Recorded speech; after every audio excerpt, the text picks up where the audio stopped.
Are we prepared to give up the ivory of Ujiji, of Urundi, of Karagwa, of Uganda, because of this one man? I say war. War until we have got his beard under our feet. War until the whole of Uyoe and Wilyankuru is destroyed. War until we can again travel through any part of the country with only our walking canes in our hands." The universal assent that followed Sen's speech proved beyond a doubt that we were about to have a war. I thought of Livingstone. What if he were marching to Unyanyembe directly into the war country? Having found from the Arabs that they intended to finish the war quickly, at most within 15 days, as Uyoe was only 4 marches distant, I volunteered to accompany them, take my loaded caravan with me as far as Mfuto, and there leave it in charge of a few guards, and with the rest march on with the Arab army.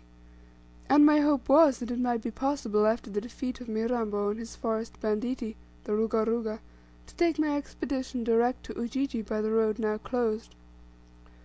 The Arabs were sanguine of victory, and I partook of their enthusiasm. The council of war broke up. A great dish full of rice and curry, in which almonds, citron, raisins, and currants were plentifully mixed, was brought in, and it was wonderful how soon we forgot our warlike fervour after our attention had been drawn to this royal dish. I, of course, not being a Mohammedan, had a dish of my own, of a similar composition, strengthened by platters containing roast chicken and kebabs, crullers, cakes, sweetbread, fruit, glasses of sherbet and lemonade, dishes of gumdrops and muscat sweetmeats, dry raisins, prunes, and nuts. Certainly Khamis bin Abdullah proved to me that if he had a warlike soul in him, he could also attend to the cultivated tastes acquired under the shade of the mangoes on his father's estates in Zanzibar, the island. After gorging ourselves on these uncommon dainties, some of the chief Arabs escorted me to other tembes of Tabora.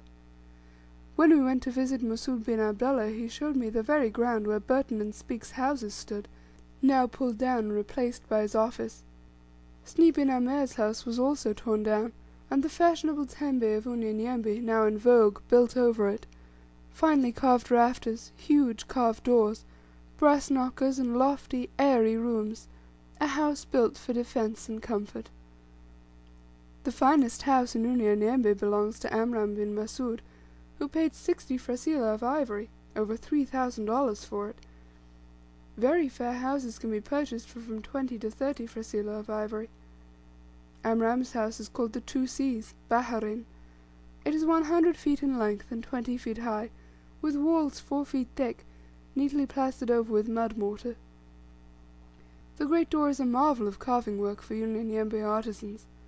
Each rafter within is also carved with fine designs.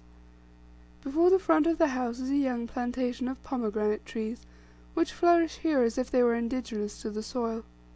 A shadoof, such as may be seen on the Nile, serves to draw water to irrigate the gardens. End of Chapter 8, Part 1.